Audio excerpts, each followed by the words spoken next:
Hi,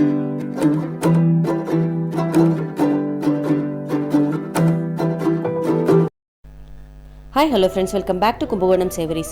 Kumbakonam Savouries subscribers and viewers க்கு இனிய கணேஷ சதுர்த்தி நல்வாழ்த்துக்கள். இந்த உலகத்தில் இருக்கிற இருள் நீங்கி எல்லாரும் சந்தோஷமாக இருக்கணும் அப்படின்னு சொல்லிட்டு 5 கரத்தன் கிட்ட நம்ம எல்லாரும் சேர்ந்து பிரார்த்தனை பண்ணிக்கலாம். இந்த கணேஷ சதுர்த்தி இந்தியாவில் கொண்டாடப்படுற பெரிய பண்டிகைகளில் இதுவும் ஒன்று. இது எல்லா மக்களாலும் ரொம்ப சந்தோஷமாக ஆரவாரத்தோடு கொண்டாடப்படுற ஒரு திருவிழானே சொல்லலாம். எல்லா மக்களுமே இதை ரொம்ப சந்தோஷமாக செலிப்ரேட் பண்ணுவாங்க. கணேஷ சதுர்த்தியை வருஷா வருஷம் ஆவணி மாதம் வரக்கூடிய வளர்ப்பிறை சதுர்த்தி அன்னைக்கு கொண்டாடுவோம். அதாவது வளர்ப்பிறை சதுர்த்தி அப்படின்னா அமாவாசை போன 5வது நாள் வரக்கூடிய சதுர்த்தியை தான் வளர்ப்பிறை சதுர்த்தி அப்படிம்போம். அன்னைக்கு தான் நம்ம எல்லாரும் செலிப்ரேட் பண்ணுறோம். இது இங்கிலீஷ் மாதத்தில் ஆகஸ்ட்லேயோ இல்லைன்னா செப்டம்பர்லேயோ வரும். கணேஷ சதுர்த்தி அன்னைக்கு பூப்பழம் வெத்தலைப்பாக்கு இது கூட அவனுக்கு ரொம்பவே பிடிச்ச மோதகம், அதுக்கப்புறமா அவன் யானை முகத்தன் அப்படிங்கிறதுனால அவனுக்கு பிடிச்ச கரும்பு, சோளக்கதிர் இது எல்லாமே நம்ம நைவேத்தியத்தில் வைக்கணும். இதில் இன்னொரு விஷயம், நம்ம பூஜைக்கு வாங்கக்கூடிய பிள்ளையார் மண்ணாலேயோ இல்லைன்னா மஞ்சளாலேயோ செஞ்ச பிள்ளையாராக இருந்தால் நல்லது. எதனால் அப்படின்னு கேட்டோன்னா, நம்ம 3வது நாள் இந்த பிள்ளையாரை கொண்டு போய் தண்ணியில் கரைப்போம். அப்போ கலர் இருந்தது அப்படின்னா நமக்கு பக்கத்தில் இருக்கிற ஆறு ஏரி குளத்துல தான் கொண்டு போய் கரைப்போம். அந்த கலர் அங்கே இருக்கக்கூடிய மீன்களுக்கு ரொம்ப கெடுதல். அதனால் கலர் இல்லாத பிள்ளையாரை வாங்கி விநாயகர் சதுர்த்தியை செலிப்ரேட் பண்ணுங்கள். அதுக்கப்புறமா இந்த விநாயகர் சதுர்த்திக்கு போடக்கூடிய சில கோலங்களோட டிசைனும் கொடுத்துருக்கேன். அந்த கோலங்களையும் நீங்கள் போடலாம். இதில் வாசலில் போடக்கூடிய கோலங்களான படிக்கோலமும் கொடுத்துருக்கேன். அதுக்கப்புறமா சுவாமி கிட்ட போடக்கூடிய விநாயகர் கோலமும் கொடுத்துருக்கேன். இந்த விநாயகர் கோலத்தை தயவு செஞ்சு வாசலில் போடாதீங்க. ஏன்னா 4 பேரோட கால் மிதிப்படும். அதனால வாசலில் போடுறது அவ்வளோ நல்லதில்லை. பூஜை எல்லாம் முடிஞ்சதுக்கு அப்புறமா எப்போ நீங்கள் இந்த கோலத்தை க்ளீன் பண்ணணும்னு நினைக்கிறீங்களோ அப்போ ஒரு துணி வச்சுட்டு அதை க்ளீன் பண்ணி எடுத்துக்கோங்க. நார்மலாக நம்ம பெருக்கி சுத்தம் பண்ணுற மாதிரி இதை எடுக்க வேண்டாம், துணியால் க்ளீன் பண்ணிக்கோங்க. முடிஞ்ச வரைக்கும் கோலம் போடும்போது அரிசி மாவையை பயன்படுத்தி கோலம் போடுங்க. அது ரொம்ப நல்லது. இந்த நம்ம அரிசி மாவால் கோலம் போடும்போது எறும்பு, அப்புறம் வெளியில் நம்ம வாசலில் போடுற கோலத்தினால நிறைய அணில், காக்கா இதெல்லாம் சாப்பிட்டுட்டு போகும். அதுக்கப்புறமா கோலம் போட்டுட்டு காவி பூசும்போது ரொம்பவே அழகாக இருக்கும், ரொம்ப மங்களகரமாக இருக்கும். அதனால தான் கோலம் போட்டுட்டு காவி பூசுறது.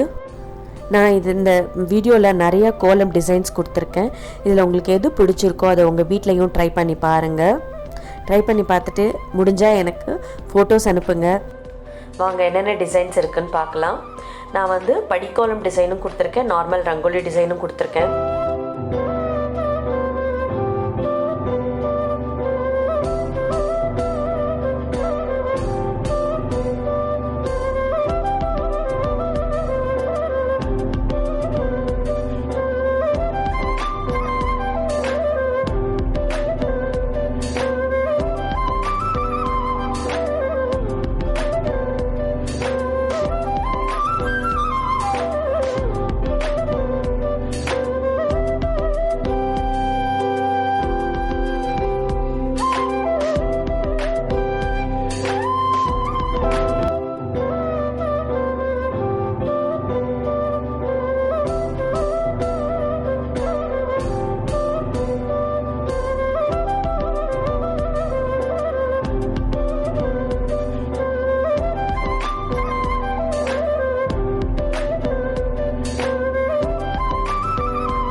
இந்த வீடியோவில் காமிச்சிருக்கிற கோலம் டிசைன் எல்லாருக்குமே ரொம்ப பிடிச்சிருக்கும்னு நம்புகிறேன்.